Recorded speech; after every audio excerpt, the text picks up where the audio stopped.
deux marques automobiles construites sur la technologie Huawei viennent de voir leur vente divisée par deux dans un marché où les VE chinois sont censés être inarrêtables.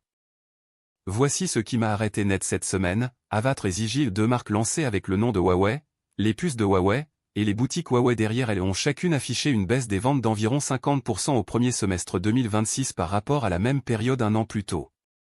Pas un trou d'air. Pas un trimestre difficile. La moitié. Envolée. Et ce, dans un marché chinois des VE qui, dans l'ensemble, continue de croître à deux chiffres. L'écart entre le marché et ces deux marques, c'est toute l'histoire. Avatra est une coentreprise portée par Changan Automobile et KTL, avec Huawei qui fournit la pile de conduite intelligente et le cockpit HarmonyOS. Zigil est encore plus étroitement lié à Huawei, c'est essentiellement un véhicule fabriqué par Ceres qui tourne sur l'architecture IMA complète de Huawei, la même plateforme qui propulse l'Aiteo M9. Les deux voitures sont des machines réellement capables. La berline Avatra 12 vise le segment des 300 000 yuan, en concurrence directe avec la Tesla Model S en Chine. La Zigil S7, à environ 250 000 yuan, se positionne comme une alternative plus connectée et plus intelligente à une DS9 ou une Peugeot 508 haut de gamme, le genre de segment que les constructeurs français ont du mal à défendre même sur leur propre terrain. Alors pourquoi les showrooms se vident-ils? À mon avis, la réponse tient moins aux produits eux-mêmes qu'à un piège structurel que Huawei a construit pour lui-même et il faut le décortiquer soigneusement. Pour comprendre ce qui se joue ici, il faut d'abord comprendre comment fonctionne l'écosystème automobile de Huawei parce que ce n'est pas une seule chose, c'est trois. Il y a le mode HI, où Huawei fournit le hardware et le software mais la marque reste indépendante. Il y a le modèle Smart Selection, où Huawei co-développe et co-commercialise le véhicule via son propre réseau de distribution. Et puis il y a Aiteo, la marque que Huawei traite comme son enfant chéri. Avatra est en mode HI. Zigil est en Smart Selection. Aiteo, c'est le favori. Et cette hiérarchie, c'est précisément là que le bâtiment blesse.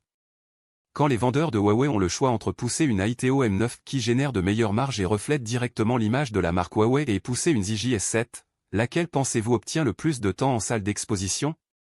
Plusieurs analystes automobiles chinois signalaient au premier trimestre 2026 que les plus de 1000 expériences stores de Huawei consacraient environ 70% de leur espace et de leur attention commerciale au modèle Aiteo. Zigil se partageait les 30% restants avec Avatra. Avant d'aller plus loin, un chiffre qui change tout, la Aiteo M9 seule a dépassé les 50 000 unités vendues sur les 5 premiers mois de 2026. Ce n'est pas une marque en crise. C'est une marque qui dévore ses partenaires d'écosystème à belles dents. À mon avis, Huawei a recréé sans le vouloir exactement le même problème de cannibalisation interne que Stellantis connaît bien. Pensez à la façon dont DS, censé incarner le premium à la française, a longtemps manqué d'oxygène commercial face à Peugeot et Citroën au sein du même groupe. Stellantis n'a jamais vraiment résolu cette tension. Franchement, je ne suis pas sûr que Huawei y arrive non plus, du moins pas sans une renégociation structurelle en profondeur. Je dois être honnête avec vous. Il y a 2 ans, quand Huawei a annoncé le modèle Smart Selection avec Ceres, j'ai dit sur cette chaîne que l'approche multimarque était une diversification intelligente qu'avoir Avatra, Zigil et Aiteo sur différentes tranches de prix permettrait à Huawei de capter l'ensemble du marché premium des VE, un peu comme Intel avait autrefois capté toute la chaîne de valeur du PC. Je me suis trompé, et les chiffres du premier semestre 2026 en sont la preuve. L'erreur dans mon raisonnement, c'est que j'ai traité le réseau de distribution de Huawei comme un simple tuyau neutre. Ce n'en est pas un. C'est un actif de construction de marque, et Huawei est une entreprise d'électronique grand public qui pense en termes de produits phares.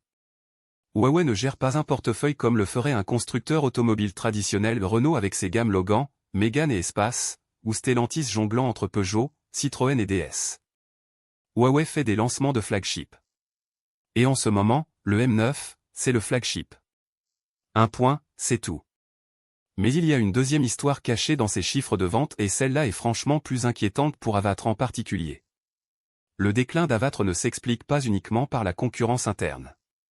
Le segment des 250 000 à 350 000 yuan en Chine a été brutalement comprimé en 2026 par 2 forces simultanées, la Yangguang U7 de BYD qui pousse par le haut avec une technologie genuinement comparable à un prix plus agressif, et la NIO ET7 restylée qui tient bon grâce à une option de batterie semi-solide de 150 kWh qu'Avatra n'est tout simplement pas en mesure de proposer pour l'instant. À mon avis, c'est là que le bâtiment blesse vraiment. Le système de recharge rapide Huisense V d'Avatra reste performant et il peut ajouter 300 km d'autonomie en environ 15 minutes mais quand vos concurrents itèrent tous les 9 mois et que vous êtes, vous, sur un cycle de 18 mois dicté par le calendrier produit de Changan, être performant ne suffit plus.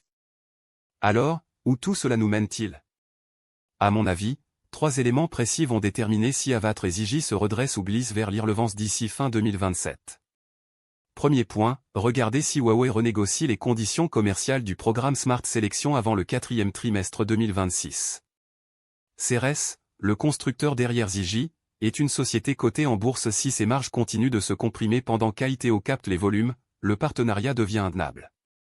Une renégociation ou une séparation formelle serait le signal que Huawei choisit la profondeur plutôt que l'étendue, AITO uniquement, contrôle total, fin de la fiction d'un écosystème multimarque. Deuxième point, surveillez le rythme de lancement produit chez Avatra. Changan a annoncé une version rafraîchie du SUV Avatra 11 pour fin 2026, avec, selon les informations disponibles, une batterie KTL Kirin 2 visant 800 km d'autonomie en cycle CLTC. Si ce modèle arrive à 280 000 yuan ou en dessous, il a une vraie chance de reconquérir du terrain. Au-delà de 300 000 yuan, franchement, je pense que la marque entre dans une zone de fragilité structurelle réelle, un positionnement qui la placerait directement face au DS9 ou au Peugeot 508 dans l'esprit des acheteurs européens qui commencent à regarder ces marques chinoises. Troisième point, et c'est la variable géopolitique imprévisible, regardez si les ambitions automobiles de Huawei se trouvent contraintes par de nouvelles restrictions américaines sur les semi-conducteurs. Les puces Kirin pour le cockpit et la plateforme de calcul MDC qui alimentent les 3 marques dépendent du procédé 7 nanomètres de SMIC. Toute nouvelle règle d'exportation qui resserre l'approvisionnement en équipement de SMIC resserre directement la feuille de route automobile de Huawei. C'est une vulnérabilité que les constructeurs européens Stellantis avec Leapmotor, Renault avec ses nouvelles alliances n'ont pas dans cette configuration précise. Cette asymétrie pèse bien plus lourd que n'importe quel trimestre de vente. Alors optimiste ou pessimiste sur la situation?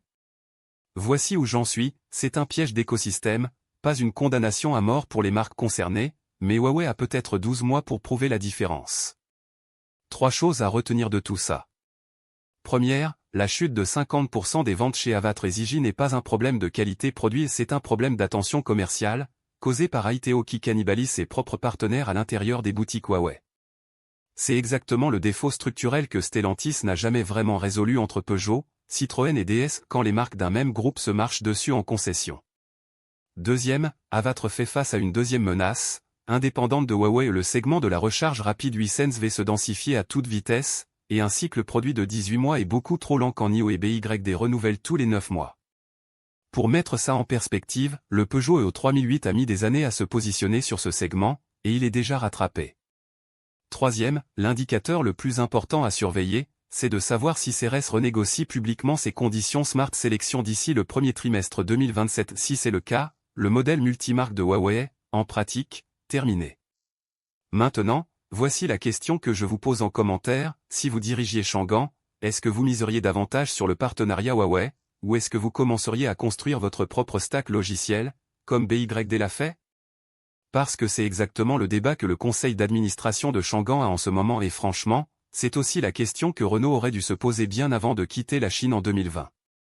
Si ce type d'analyse en profondeur vous est utile, abonnez-vous, je couvre les véhicules électriques chinois chaque semaine, avec les chiffres et les mécanismes, pas seulement les titres.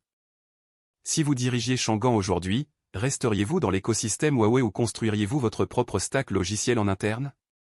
Donnez-moi votre réponse en commentaire et abonnez-vous pour des analyses hebdomadaires sur les VE chinois, avec les vrais chiffres derrière les grands titres.